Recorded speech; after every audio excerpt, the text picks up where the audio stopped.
Hi friends, this is from Balamith TNPSC academy. So இந்த வீடியோவில் என்ன பார்க்க போகிறோன்னு பாருங்கள்.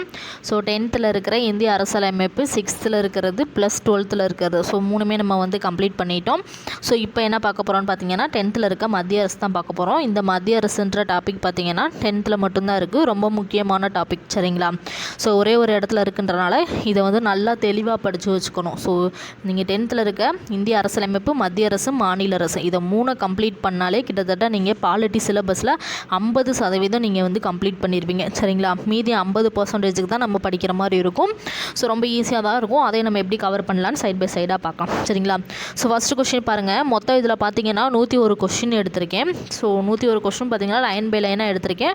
ஸோ இதுக்கு மேலே வேறு கொஸ்டின் கிடையாது. ஸோ அப்படின்ற மாதிரி தான் நான் 101 கொஸ்டினை எடுத்திருக்கேன், சரிங்களா? ஸோ ஃபஸ்ட்டு கொஸ்டின் பாருங்கள். இந்திய நாட்டின் உயர்ந்த அரசாங்க அமைப்பு எதுன்னு பார்த்தீங்கன்னா மத்திய அரசு. இந்திய நாட்டின் உயர்ந்த அரசாங்க அமைப்பு எது? மத்திய அரசு. மத்திய அரசின் தலைமையகம் எங்கு உள்ளது? ஸோ மத்திய அரசின் தலைமையகம் எங்கு உள்ளதுன்னு பார்த்தீங்கன்னா புதுடெல்லியில். மத்திய அரசின் நிர்வாகம் பற்றி குறிப்பிடும் சட்டப்பிரிவு பார்த்தீங்கன்னா பகுதி 4இல் 52 முதல் 78 வரையிலான சட்டப்பிரிவுகள் எதை பற்றி சொல்லுதுன்னு பார்த்தீங்கன்னா மத்திய அரசின் நிர்வாகம் பற்றி சொல்லுது. அதுக்கடுத்த கொஸ்டின் பாருங்கள். நடுவண் அரசு எத்தனை அங்கங்களை கொண்டது? ஸோ நடுவண் அரசு 3 அங்கங்களை கொண்டது. அவை என்னென்னு பார்த்தீங்கன்னா நிர்வாகம், சட்டமன்றம், நீதித்துறை. நிர்வாகம், சட்டமன்றம், நீதித்துறையின் நடுவண் அரசு என்னது? நடுவண் அரசுனாலும் சரி, மத்திய அரசுனாலும் சரி, ஒன்றிய அரசுனாலும் சரி, மூணுமே ஒன்று தான், சரிங்களா? ஸோ அடுத்த கொஸ்டின் பாருங்கள். மத்திய நிர்வாகம் என்பது எதை உள்ளடக்கியது? மத்திய நிர்வாகம் என்பது எதை உள்ளடக்கியதுன்னு பார்த்தீங்கன்னா குடியரசுத் தலைவர், துணை குடியரசுத் தலைவர், பிரதம அமைச்சரவை குழு, இந்திய அரசின் தலைமை வழக்குரைஞர். ஸோ இதெல்லாம் சேர்ந்தது தான் என்னது? மத்திய நிர்வாகம்னு சொல்லுவோம். மத்திய நிர்வாகத்தில் ஃபஸ்ட்டு வர்றவர் யாருன்னா குடியரசுத் தலைவர், அடுத்து வர்றவர் துணை குடியரசுத் தலைவர், அதுக்கடுத்து வர்றவர் பிரதம அமைச்சர், அதுக்கடுத்து வர்றவர் தலைமை வழக்குரைஞர், சரிங்களா? ஸோ லாயர்னு சொல்லுவோம்ல, அவர் தான். அடுத்து பாருங்கள், 6வது கொஷின். மத்திய சட்டமன்றமானது டேஸ் என அழைக்கப்படுகிறது? மத்திய சட்டமன்றமானது நாடாளுமன்றம் என்று அழைக்கப்படுகிறது. அடுத்து 7வது கொஸ்டின் பாருங்கள். நாடாளுமன்றம் எத்தனை அவைகளை கொண்டது? நாடாளுமன்றம் 2 அவைகளை கொண்டது. அவை என்னென்னு பார்த்தீங்கன்னா மாநிலங்களவை, மக்களவை. மாநிலங்களவைக்கு இன்னொரு பேர் என்னென்னு பார்த்தீங்கன்னா ராஜ்யசபா, மக்களவைக்கு இன்னொரு பேர் லோக்சபா. ஸோ மாநிலங்களவையே மேலவைன்னு சொல்லுவோம், மக்களவையை கீழவைன்னு சொல்லுவோம். ஸோ அதுக்கடுத்த கொஸ்டின் 8வது கொஸ்டின் பாருங்கள். மத்திய நீதித்துறை டேஸை கொண்டுள்ளது? மத்திய நீதித்துறை உச்ச நீதிமன்றத்தை கொண்டுள்ளது. மத்திய அரசின் பெயரளவில் நிர்வாக தலைவர் யாருன்னு பார்த்தீங்கன்னா குடியரசுத் தலைவர். மத்திய அரசின் பெயரளவில் நிர்வாக தலைவர் யார்? குடியரசுத் தலைவர். இந்தியாவின் முதல் குடிமகன் யாருன்னு பார்த்தீங்கன்னா குடியரசுத் தலைவர். 10வது கொஸ்டின். இந்தியாவின் முதல் குடிமகன் யார்? குடியரசுத் தலைவர். 11வது கொஸ்டின் பாருங்கள். முப்படைகளின் தலைமை தளபதியாக செயல்படுபவர் யாருன்னு பார்த்தீங்கன்னா குடியரசுத் தலைவர். 12வது கொஸ்டின். குடியரசுத் தலைவர் எந்த சட்டப்பிரிவின் கீழ் மத்திய அரசின் நிர்வாக அதிகாரங்களை செயல்படுத்துகிறார்னா 53ன்ற சட்டப்பிரிவின் படி அவர் வந்து மத்திய அரசோட நிர்வாக அதிகாரங்களை வந்து செயல்படுத்துகிறாரு. 13வது கொஸ்டின் பாருங்கள். குடியரசுத் தலைவர் பதவிக்கு தேர்தலில் போட்டியிடுவதற்கு எத்தனை வயது பூர்த்தி அடைந்தவராக இருக்க வேண்டும்னா 35 வயது பூர்த்தி அடைந்தவராக இருக்க வேண்டும். 14வது கொஸ்டின். குடியரசுத் தலைவரின் இல்லம் எங்கு அமைந்துள்ளது? புதுடெல்லியில் உள்ள ராஷ்டிரபதி பவன், சரிங்களா? புதுடெல்லியில் உள்ள ராஷ்டிரபதி பவனில் தான் குடியரசுத் தலைவரோட இல்லம் வந்து அமைஞ்சிருக்கு. 15வது கொஸ்டின். குடியரசுத் தலைவர் தேர்தலில் போட்டியிடும் நபரின் பெயரை குடியரசுத் தலைவரை தேர்ந்தெடுக்கும் வாக்காளர் குழுமத்தில் உள்ள எத்தனை வாக்காளர்கள் முன்மொழியவும் வழிமொழியவும் வேண்டும்னு பார்த்தீங்கன்னா 10 வாக்காளர்கள். ஸோ அடுத்த 16வது கொஸ்டின் பாருங்கள். டெல்லியை தவிர்த்து குடியரசுத் தலைவருக்கு அலுவலகத்துடன் கூடிய இருப்பிடம் இந்தியாவில் வேறு எங்கெங்கே இருக்குதுன்னு பார்த்தீங்கன்னா சிம்லாவில் உள்ள ரிட்ரீட் கட்டிடம், ஹைதராபாத்தில் உள்ள ராஷ்டிரபதி நிலையம். ஸோ இதில் சிம்லான்றது வடக்கு இருக்கும், ஹைதராபாத்ன்றது தெற்கு இருக்கும். இது பார்த்திங்கன்னா இந்தியாவோட ஒற்றுமையை வந்து பறைசாற்றுது. ஏன்னா குடியரசுத் தலைவரோட இல்லம் எப்படி, அதாவது அலுவலகம் சார்ந்த இல்லம், சரிங்களா? அவரோட அலுவலகம் சார்ந்த இல்லம் எங்கே இருக்குதுன்னு பார்த்தீங்கன்னா ஒன்று வடக்கையும் இன்னொன்று தெற்கையும் இருக்குது. வடக்கு இருக்கிறது சிம்லாவில் உள்ள ரிட்ரீட் கட்டிடம், தெற்கு இருக்கிறது ஹைதராபாத்தில் உள்ள ராஷ்டிரபதி நிலையம். ஸோ அடுத்த கொஸ்டின் பாருங்கள். 17வது கொஸ்டின். குடியரசுத் தலைவர் எந்த முறை மூலம் தேர்ந்தெடுக்கப்படுகிறார்? குடியரசுத் தலைவர் பார்த்தீங்கன்னா ஒற்றை மாற்று வாக்கு மூலம் தேர்ந்தெடுக்கப்படுகிறார். 18வது கொஸ்டின். குடியரசுத் தலைவர் எதன் அடிப்படையில் வாக்காளர் குழுமத்தால் தேர்ந்தெடுக்கப்படுகிறார்னா விகிதாச்சார பிரதிநிதித்துவ அடிப்படையில் வந்து அவர் வந்து வாக்காளர் குழுமத்தால் வந்து தேர்ந்தெடுக்கப்படுகிறார். அடுத்து 19வது கொஸ்டின், குடியரசுத் தலைவரை தேர்ந்தெடுக்கும் வாக்காளர் குழுமம் யாரை எல்லாம் உள்ளடக்கியதுன்னு பார்த்தீங்கன்னா மாநிலங்களவை மற்றும் மக்களவை உறுப்பினர்கள், அனைத்து மாநில சட்டமன்ற உறுப்பினர்கள், டெல்லி மற்றும் புதுச்சேரி உறுப்பினர்களை உள்ளடக்கியது. அடுத்த கொஸ்டின், குடியரசுத் தலைவராக தேர்ந்தெடுக்கப்பட்டவருக்கு பதவியேற்பு மற்றும் உறுதிமொழி செய்து வைப்பவர் யாருன்னு பார்த்தீங்கன்னா உச்சநீதிமன்ற தலைமை நீதிபதி. 21வது கொஸ்டின், குடியரசுத் தலைவரின் பதவி காலம் எவ்வளவு? குடியரசுத் தலைவரின் பதவி காலம் 5 ஆண்டுகள். இந்திய அரசியலமைப்பின் எந்த சட்டப்பிரிவின்படி மத்திய அரசின் ஒவ்வொரு நிர்வாக நடவடிக்கையும் குடியரசுத் தலைவரின் பெயராலேயே மேற்கொள்ளப்பட வேண்டும்னு பார்த்தீங்கன்னா சட்டப்பிரிவு 77. ஸோ இதுவும் பார்த்தீங்கன்னா ரொம்ப முக்கியமான கொஸ்டின். சட்டப்பிரிவு 77 படி தான் குடியரசுத் தலைவர் பார்த்தீங்கன்னா குடியரசுத் தலைவரோட பெயரால் தான் அந்த இந்திய அரசியலமைப்பின் 77வது சட்டப்பிரிவு தான் மத்திய அரசின் ஒவ்வொரு நிர்வாக நடவடிக்கையும் குடியரசோட பெயரால் தான் மேற்கொள்ளப்பட வேண்டும்னு சொல்லுது. அடுத்து 23வது கொஸ்டின், குடியரசுத் தலைவர் யார் யாரை நியமனம் செய்கிறாருன்னு பார்த்தீங்கன்னா ரொம்ப முக்கியமான கொஸ்டின். குடியரசுத் தலைவர் பார்த்தீங்கன்னா பிரதம அமைச்சர், மற்ற அமைச்சர்கள், மாநில ஆளுநர்கள், உச்சநீதிமன்ற மற்றும் உயர்நீதிமன்ற தலைமை நீதிபதிகள், இதர நீதிபதிகள், இந்திய அரசின் தலைமை வழக்குரைஞர், தலைமை கணக்கு தணிக்கையாளர், இந்திய தலைமை தேர்தல் ஆணையர் மற்றும் 2 தேர்தல் ஆணையர்கள், மத்திய அரசு பணியாளர் தேர்வாணையத்தின் தலைவர் மற்றும் இதர உறுப்பினர்கள், மற்ற நாடுகளுக்கான தூதர்கள் மற்றும் உயர் ஆணையர்கள். ஸோ இவங்க எல்லாத்தையும் யார்? குடியரசுத் தலைவர் தான் நியமிப்பார். ஸோ இதை எப்படி வேணாலும் கொஸ்டின் கேட்கலாம். சரிங்களா? ஸோ அடுத்த கொஸ்டின் பாருங்கள். 24வது கொஸ்டின், நாடாளுமன்றத்தின் புதிய கூட்டத்தொடரை உரையாற்றி துவக்கி வைப்பவர் யாருன்னு பார்த்தீங்கன்னா குடியரசுத் தலைவர். நாடாளுமன்றத்தின் முதல் கூட்டம் யார் உரையுடன் துவங்குகிறதுனா குடியரசுத் தலைவரோட உரையோட. குடியரசுத் தலைவர் எத்தனை ஆண்டுகளுக்கு ஒரு முறை நாடாளுமன்றத்தை கூட்டுகிறார்னா 2 ஆண்டுக்கு ஒரு முறை நாடாளுமன்றத்தை கூட்டுகிறார். 27வது கொஸ்டின், மத்திய அரசின் ஆண்டு வரவு செலவு திட்டத்தினை யார் அனுமதி பெற்ற பின்னரே மத்திய நிதி அமைச்சர் மக்களவையில் சமர்ப்பிக்கிறார்னு பார்த்தீங்கன்னா குடியரசுத் தலைவர். ஸோ அதுக்கடுத்து பார்த்தீங்கன்னா 28வது கொஸ்டின், ஒவ்வொரு ஆண்டுகளுக்கும் நிதிக்குழுவினை ஒவ்வொரு ஆண்டுகளுக்கும் ஒரு நிதிக்குழுவினை அமைப்பவர் யாருன்னு பார்த்தீங்கன்னா குடியரசுத் தலைவர். சரிங்களா? இது வராது. ஒவ்வொரு ஆண்டுகளுக்கும் ஒரு நிதிக்குழுவினை அமைப்பவர் யாருன்னு பார்த்தீங்கன்னா குடியரசுத் தலைவர். இந்திய அரசியலமைப்பு சட்டத்தின் டேஸாவது சட்டப்பிரிவு நீதிமன்றத்தால் தண்டனை பெற்ற ஒருவரின் தண்டனையை குறைக்கவும், ஒத்திவைக்கவும், தண்டனையிலிருந்து விடுவிக்கவும், மன்னிப்பு வழங்கவும் குடியரசுத் தலைவருக்கு அதிகாரம் வழங்கியுள்ளதுன்னு பார்த்தீங்கன்னா 72வது சட்டப்பிரிவு. 30வது கொஸ்டின், மத்திய அரசின் பாதுகாப்பு படையின் தலைமை தளபதி என்ற அதிகாரத்தை சட்டப்பிரிவு டேஸ் குடியரசுத் தலைவருக்கு வழங்கியுள்ளதுன்னா 53(2) படி. சரிங்களா? ஸோ இந்த சட்டப்பிரிவின் படி தான் குடியரசுத் தலைவருக்கு வழங்கியுள்ளது. ஸோ அடுத்து பாருங்கள் 31வது கொஸ்டின், வெளிநாடுகளுக்கான அனைத்து உடன்படிக்கைகளும் ஒப்பந்தங்களும் யார் பெயராலேயே நடைபெறுகின்றதுன்னு பார்த்தீங்கன்னா குடியரசுத் தலைவரால் பெயரில் தான் நடைபெறும். 32வது கொஸ்டின், எந்த சட்டப்பிரிவு நெருக்கடி நிலையை அறிவிக்கும் அதிகாரம் பெற்றுள்ளதுன்னு பார்த்தீங்கன்னா ஆர்டிகல் 352. 33வது கொஸ்டின், எந்த சட்டப்பிரிவு மாநில அரசை கலைக்கும் அதிகாரம் பெற்றுள்ளதுன்னு பார்த்தீங்கன்னா 356 சட்டப்பிரிவு. சரிங்களா? 356வது ஆர்டிகல் மாநில அரசை கலைக்கும் அதிகாரம் பெற்றுள்ளது. 34வது கொஸ்டின், எந்த சட்டப்பிரிவு நிதி நெருக்கடி நிலையை அறிவிக்கும் அதிகாரம் பெற்றுள்ளதுன்னு பார்த்தீங்கன்னா 360 ஆர்டிகல் 360. 35வது கொஸ்டின், கேரளா மற்றும் பஞ்சாப் மாநிலங்களில் அதிகபட்சமாக எத்தனை முறை குடியரசுத் தலைவர் ஆட்சி நடைமுறைப்படுத்தப்பட்டுள்ளதுன்னா 9 முறை குடியரசுத் தலைவர் ஆட்சி முறை நடைமுறைப்படுத்தப்பட்டுள்ளது. 36வது கொஸ்டின், இந்தியாவின் முதல் குடியரசுத் தலைவர் யாருன்னு பார்த்தீங்கன்னா டாக்டர் ராஜேந்திர பிரசாத் தான் இந்தியாவோட முதல் குடியரசுத் தலைவர். 37வது கொஸ்டின், குடியரசுத் தலைவர் தன்னுடைய பணித்துறப்பு கடிதத்தினை யாரிடம் வழங்குவார்னு பார்த்தீங்கன்னா துணை குடியரசுத் தலைவரிடம் வழங்குவார். 38வது கொஸ்டின், எந்த பிரிவின்படி நாட்டின் 2வது உயர்ந்த பதவியை துணை குடியரசுத் தலைவர் வகிக்கிறார்னா 63வது பிரிவின்படி. 39வது கொஸ்டின், துணை குடியரசுத் தலைவரின் பதவி எதை போன்றதுன்னு பார்த்தீங்கன்னா அமெரிக்க குடியரசுத் தலைவரோட பதவியை போன்று இருக்கும் இந்திய குடியரசுத் தலைவரோட பதவி. சரிங்களா? அந்த பதவிக்கு ஈக்குவலாக இந்த பதவியிலே இருக்குன்னு சொல்கிறாங்க. அடுத்த 40வது கொஸ்டின் பாருங்கள். இந்தியாவின் முதல் துணை குடியரசுத் தலைவர் பார்த்தீங்கன்னா யாருன்னு பார்த்தீங்கன்னா டாக்டர் ராதாகிருஷ்ணன். துணை குடியரசுத் தலைவர் பதவிக்கு எத்தனை வயது பூர்த்தி அடைந்திருக்க வேண்டும் பார்த்தீங்கன்னா 35 வயது பூர்த்தி அடைந்திருக்க வேண்டும். 42வது கொஸ்டின், எந்த சட்டப்பிரிவின் கீழ் துணை குடியரசுத் தலைவர் மறைமுக தேர்தல் மூலம் தேர்ந்தெடுக்கப்படுகிறார்னா 66(1) ஆர்டிகல் படி துணை குடியரசுத் தலைவர் மறைமுக தேர்தல் மூலம் தேர்ந்தெடுக்கப்படுகிறார். துணை குடியரசுத் தலைவரின் பதவிக்காலம் எத்தனைன்னு பார்த்தீங்கன்னா 5 ஆண்டுகள். 44வது கொஸ்டின், துணை குடியரசுத் தலைவரை பதவியில் இருந்து நீக்க குறைந்தபட்சம் எத்தனை ஆண்டுகளுக்கு முன்னரே துணை குடியரசுத் தலைவருக்கு ஒரு அறிவிப்பு வழங்க வேண்டும்னு பார்த்தீங்கன்னா 14 நாட்களுக்கு முன்னரே ஒரு அறிவிப்பு வழங்கணும். சரிங்களா? துணை குடியரசுத் தலைவரை பதவியிலிருந்து நீக்க குறைந்தபட்சம் 14 நாட்களுக்கு முன்னரே துணை குடியரசுத் தலைவருக்கு ஒரு அறிவிப்பு வந்து வழங்க வேண்டும்னு சொல்லி சொல்கிறாங்க. 45வது கொஸ்டின் பாருங்கள். மாநிலங்களவையின் தலைவராக செயல்படுபவர் யாருன்னு பார்த்தீங்கன்னா துணை குடியரசுத் தலைவர். மாநிலங்களவையின் தீர்மானம் அல்லது கேள்விகளை அனுமதிப்பதை முடிவு செய்பவர் யாருன்னு பார்த்தீங்கன்னா துணை குடியரசுத் தலைவர் தான் முடிவு செய்வார். மாநிலங்களவையில் சட்ட மசோதாவின் மீது நடைபெற்ற வாக்கெடுப்பு சமநிலையில் இருக்கும் பட்சத்தில் அரசியலமைப்பு சட்டப்பிரிவு டேஸின் படி யார் வாக்களிக்கலான்னு பார்த்தீங்கன்னா அரசியலமைப்பு சட்டப்பிரிவின்படி யார் வாக்களிக்கலான்னு பார்த்தீங்கன்னா துணை குடியரசுத் தலைவர் தான் வாக்களிக்கலாம். சரிங்களா, துணை குடியரசுத் தலைவர் தான் வந்து வாக்களிக்கலாம். யார் வாக்களிப்பார்னா துணை குடியரசுத் தலைவர் தான். அதாவது ஒரே ஒரு வாக்கு வித்தியாசத்தில் துணை குடியரசுத் தலைவர் அளிக்கும் வாக்கு தான் இறுதியானது. ஸோ அதை வந்து அவர் யாருக்கு வேணாலும் அதாவது யாருக்கு வேணாலும் அவர் வந்து ஓட்டு போடலாம்.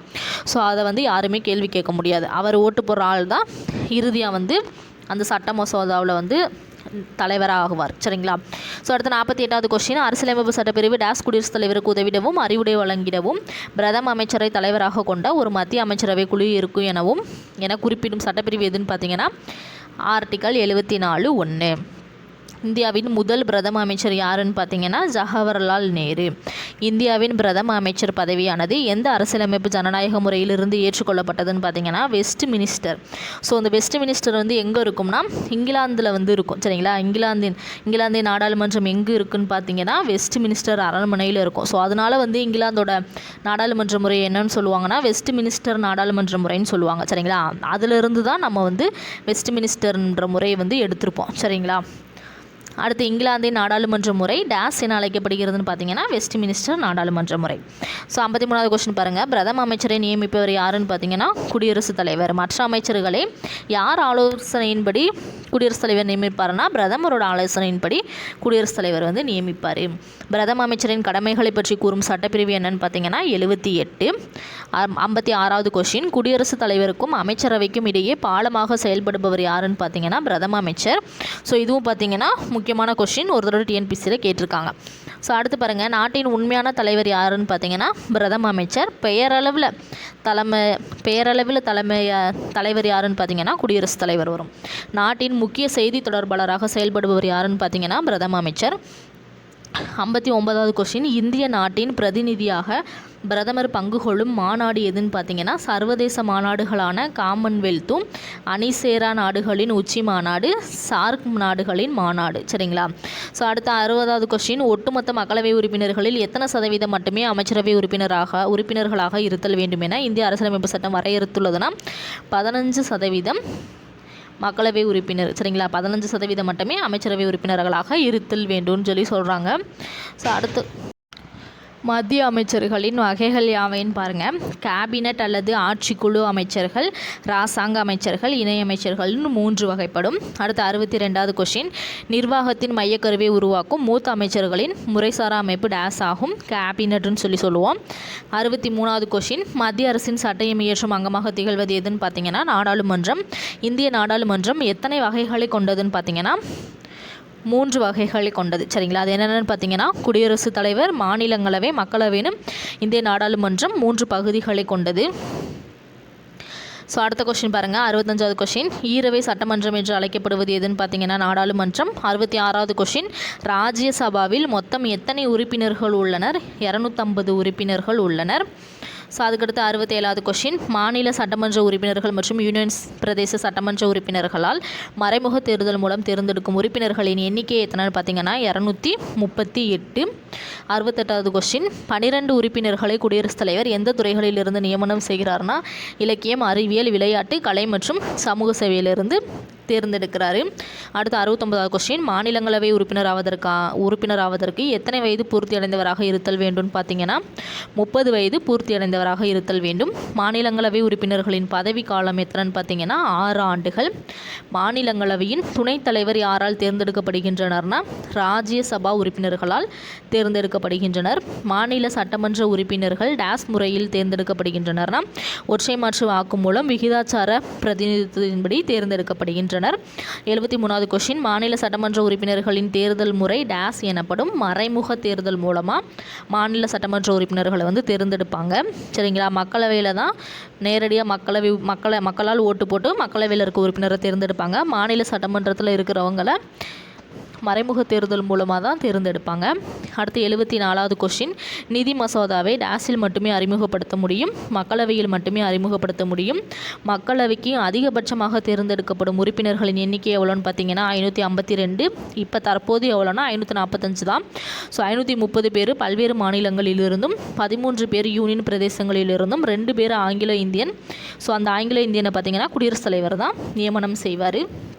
அந்த ஆங்கில இந்தியரை குடியரசுத் தலைவர் தான் தேர்ந்தெடுப்பார். சரிங்களா? ஸோ 76வது கொஸ்டின் பாருங்கள், மக்களவை உறுப்பினர் ஆவதற்கு எத்தனை வயதிற்கு குறைவுடையவராக இருத்தல் கூடாதுன்னு பார்த்தீங்கன்னா 25 வயதுக்கு குறைவுடையவராக இருத்தல் கூடாது. மக்களவை உறுப்பினர்களின் பதவிக்காலம் எத்தனைன்னு பார்த்தீங்கன்னா 5 ஆண்டுகள். மக்களவை உறுப்பினர்களின் பதவிக்காலம் 5 ஆண்டுகள். 78வது கொஸ்டின், மக்களவை தேர்தலுக்கான ஏற்பாடுகள், மேற்பார்வையிடுதல், நடத்துதல் ஆகிய பணிகளை டேஸ் செய்கிறதுன்னு பார்த்தீங்கன்னா இந்திய தேர்தல் ஆணையம் தான் அதை எடுத்து செய்யுது. ஸோ மக்களவை தேர்தலுக்கான ஏற்பாடுகள், மேற்பார்வையிடுதல், அந்த தேர்தலை நடத்துறது யாருன்னு பார்த்தீங்கன்னா இந்திய தேர்தல் ஆணையம் தான் நடத்துது. அடுத்து பார்த்தீங்கன்னா 79வது கொஸ்டின், மக்களவை உறுப்பினர்களை தேர்ந்தெடுப்பதில் டேஸ் பின்பற்றப்படுகிறதுனா வயது வந்தோர் வாக்குரிமை, அதாவது 18 வயது நிரம்பிய அனைவருமே ஓட்டு போடலாம். ஸோ அதை பின்பற்றி தான் மக்களவை உறுப்பினர்களை தேர்ந்தெடுக்கிறாங்க. 80வது கொஸ்டின், நம்பிக்கையில்லா தீர்மானம் டேஸில் மட்டுமே அறிமுகப்படுத்த முடியும், லோக்சபாவில் மட்டுமே அறிமுகப்படுத்த முடியும். 81வது கொஸ்டின், தமிழகத்தில் இருந்து நாடாளுமன்றத்திற்கு தேர்ந்தெடுக்கப்படும் உறுப்பினர்களின் எண்ணிக்கை எத்தனைன்னு பார்த்தீங்கன்னா மாநிலங்களவையில் 18 உறுப்பினர்கள், மக்களவையில் 39 உறுப்பினர்கள். 82வது கொஸ்டின், மக்களவை தலைமையேற்று நடத்துபவர் யாருன்னு பார்த்தீங்கன்னா சபாநாயகர். மக்களவையை தலைமையேற்று நடத்துபவர் யார்? சபாநாயகர். சபாநாயகர் எப்படி தேர்ந்தெடுக்கப்படுகிறார்னா மக்களவை உறுப்பினர்களால் தேர்ந்தெடுக்கப்படுகிறார். சரிங்களா? மக்களால் தேர்ந்தெடுக்கப்படுகிறவர் கிடையாது, மக்களவை உறுப்பினர்களால் தேர்ந்தெடுக்கப்படுபவர். சரிங்களா? ஸோ 84வது கொஸ்டின் பாருங்கள், இரு அவைகளின் கூட்டத்திற்கு தலைமையேற்பவர் யாருன்னு பார்த்தீங்கன்னா சபாநாயகர். ஒரு மசோதாவை நிதி மசோதாவா அல்லது சாதாரண மசோதாவா என தீர்மானிக்கும் அதிகாரம் பெற்றுள்ளவர் யாருன்னு பார்த்தீங்கன்னா சபாநாயகர். நாடாளுமன்ற கூட்டத்தொடரில் பட்ஜெட் கூட்டத்தொடர் எப்பொழுது நடைபெறும்னு பார்த்தீங்கன்னா பிப்ரவரி முதல் மே வரை பட்ஜெட் கூட்டத்தொடர் நடைபெறும். அடுத்து மழைக்கால கூட்டத்தொடர் எப்போ நடைபெறும்னு பார்த்தீங்கன்னா ஜூலை முதல் செப்டம்பர் வரை மழைக்கால கூட்டத்தொடர் நடைபெறும். நாடாளுமன்ற கூட்டத்தொடரில் குளிர்கால கூட்டத்தொடர் எப்போ நடைபெறும்னு பார்த்தீங்கன்னா நவம்பர் முதல் டிசம்பர் வரை குளிர்கால கூட்டத்தொடர் நடைபெறும்.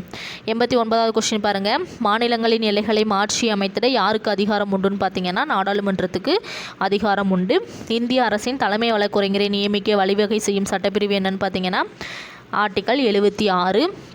91வது கொஸ்டின், நாட்டின் உயர்ந்த சட்ட அதிகாரி யாருன்னு பார்த்தீங்கன்னா வழக்குரைஞர். 92வது கொஸ்டின், தலைமை வழக்குரைஞரை நியமிப்பவர் யாருன்னு பார்த்தீங்கன்னா குடியரசுத் தலைவர்.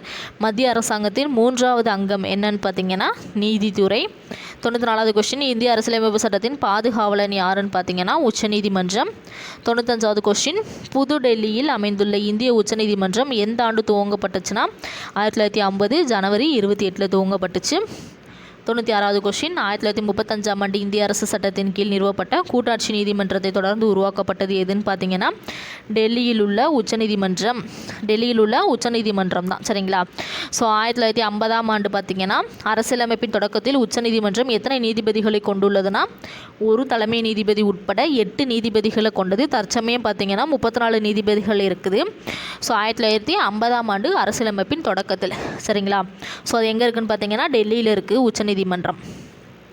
ஸோ அதுக்கடுத்து 98வது கொஸ்டின் பாருங்கள், இந்திய உச்சநீதிமன்றத்தின் தலைமை நீதிபதியை நியமிப்பவர் யாருன்னு பார்த்தீங்கன்னா குடியரசுத் தலைவர். உச்சநீதிமன்ற நீதிபதிக்கான தகுதிகள், ஸோ தலைமை நீதிபதியை தான் குடியரசுத் தலைவர் நியமிப்பார். இதர நீதிபதிகளையும் குடியரசுத் தலைவர் தான் நியமிப்பார். யாருன்னு ஆலோசனையின்படின்னு பார்த்தீங்கன்னா உச்சநீதிமன்ற தலைமை நீதிபதியின் ஆலோசனைப்படி குடியரசுத் தலைவர் நியமிப்பார். அடுத்து 99வது கொஸ்டின், உச்சநீதிமன்ற நீதிபதிக்கான தகுதிகள் என்னென்னு பார்த்தீங்கன்னா 5 ஆண்டு பார்த்தீங்கன்னா உயர் நீதிமன்ற நீதிபதியாக இருந்திருக்கணும், இல்லாட்டி 10 ஆண்டு உயர் நீதிமன்ற வழக்குரைஞராக பணிபுரிஞ்சிருக்கணும். ஸோ அப்படின்னா தான் உச்ச நீதிமன்ற நீதிபதிக்கு நம்ம நிற்க முடியும். சரிங்களா?